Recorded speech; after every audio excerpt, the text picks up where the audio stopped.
Hello, YouTube family. This Crazy Believe with Nelsa. I'm your host, Nelsa. And tonight I wanted to come on live YouTube. I haven't gone live yet, um, but decided I would give it a shot, see how it works. Didn't even announce it to anyone, just sort of impetuously, like the Aries that I am, decided, hey, tonight's a great night to go live. Let's give it a shot. And I do have one person watching. Awesome. Hello and welcome. Tonight, I wanted to speak to you about Reiki.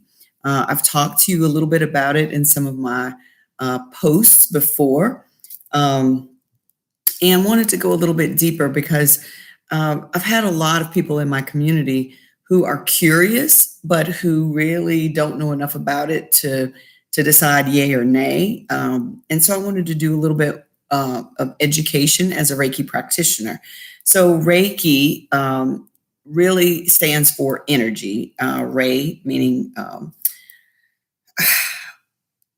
source, and ki, which is the energy, like chi, if you will.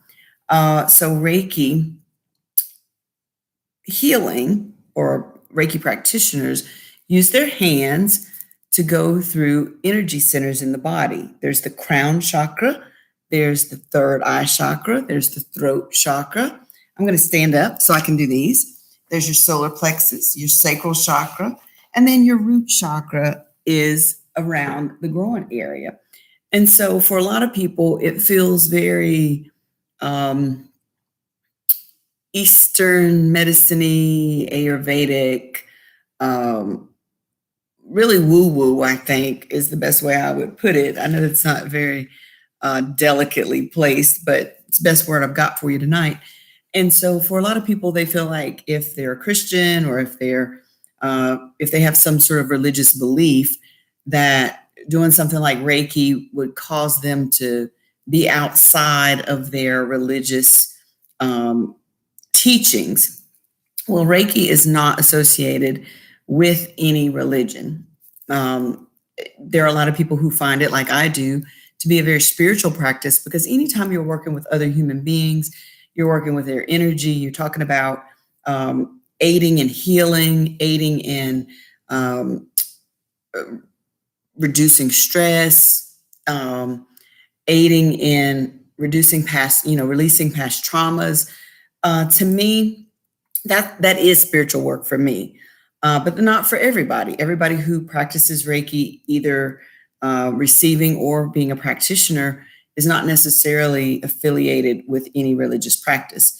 I practice Usui Reiki, which is about 90 years old, from Japan. And it's somebody who he studied traditional forms of healing in his country, came up with some methodology that he thought would really help and aid in healing people, getting people better, what have you. And so the practice came into being. So it's a lot like massage, acupuncture, any of those complementary medicines, non-traditional Western medicines, which help people. And so I've been, doing a little bit of education. My background is education. I was a former teacher for 10 years, theater teacher, and elementary school principal. And so education is very important anytime people are experiencing something that they don't know about, because oftentimes fear of the unknown, fear of doing something that may be considered or construed wrong or deviant or anything outside of the status quo, can sometimes throw people off from wanting to try something new. And so I always want people to feel comfortable, because honestly, if you're not ready for the new experience, whatever it is, let's say you're dating, let's say you're going to a new restaurant, you want to try some new food. If you're not ready for whatever the new experience is, it's not going to matter how good it could be, how beneficial studies say it is. It won't matter. If you're not ready, you're not ready, and you won't receive the benefits. You won't be open to receive the benefits. And so I always like to do education to help people get what they need, number one, in terms of knowledge, and make sure that people feel confident that what they're getting into doesn't betray their belief system. I always like to say, as a matter of point, when you know anything about Reiki and how it works, Jesus was practicing Reiki. I mean, really, truly, it wasn't called Reiki, and energy healing has been around for centuries, but this particular variety happens to have a name. But he was laying his hands on the sick. And what did he say? Your belief has made you whole, has made you well. If you don't believe in what you're getting ready to do, whether it's surgery, whether it's medicine, whether it's plant-based, eating, or whatever it is, you pick your poison or your healing component, whatever it is, as the saying goes. And if you don't believe it, it's not going to work. The mind is a beautiful machine. In my mind, it's not even a machine. It's a beautiful being that allows us to take hold of new information. It stores things. The mind is also where the healing begins. The thought has to be there that I can be whole, that I am well. And once the thought takes place, it moves its way on out into the body. But if you want to be healed and you don't believe you can be, you might as well stop whatever it is you're doing right now, because it's not going to work.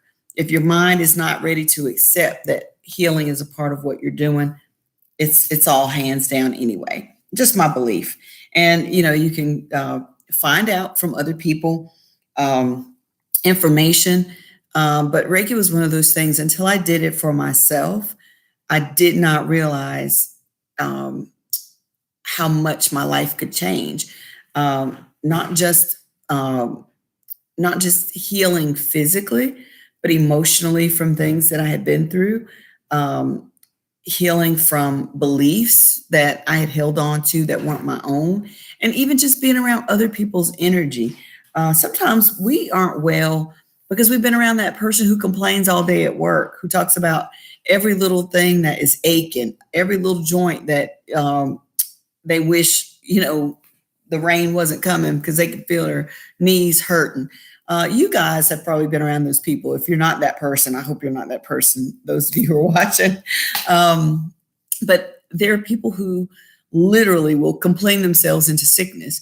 And the way the brain works, the brain wants to keep us safe. And so if we're complaining about something hurting or something not feeling good or something being out of whack or whatever, then the brain lines up to make sure, oh, you don't feel good. That makes us sick. Work makes us sick. Oh, we've got to do something about it. We've got to keep her safe. Let's contrive to keep her out of work because that's where she's not safe.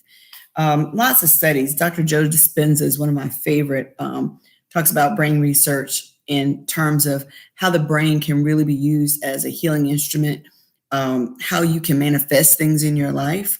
And Reiki to me is one of those tools that works in conjunction with our belief system and in helping us reprogram our belief system, as a matter of fact. So I do 30-minute sessions. I do an hour session. And based on the clients, every session is different. I always say it's kind of like doing a show in theater. You can do the same show 100 times, but based on the energy of the audience, every Reiki session to me is very different and is very personal, based on what the person has going on, who's on the table, even based on what maybe I have experienced during the day. I always try to clear my energy before I start with someone. I always make sure that the room is clear of any real strong fragrances. I always definitely disinfect the table after each person uses it. I put a sheet over my table so that way the person who's there it's very clean, it's very sterile. I use a face mask, of course. In this day of COVID, it's very important that the person who's on the table feels safe.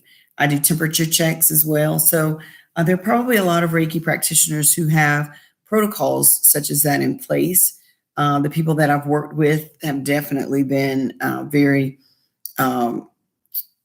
very safe, very effective, and who have thought about safety. I even have an air purifier in my home, and wherever I've practiced Reiki, just to make sure that there's some extra precautions in taking care of my clients. So I know this was a bit long in the tooth. There are lots of good resources out there. Um, there are societies for Reiki practitioners, um, associations for those of you who may be new to Reiki, in your Reiki 1 or 2 practitioner status, and you're looking for more information, maybe because it's not very common where I live, and it may be more so in other places. But if you're looking for information, there are some good resources out there. So take a look, and definitely be in touch with me at crazybelieve.com. My website just went live just yesterday, so I'm excited for that.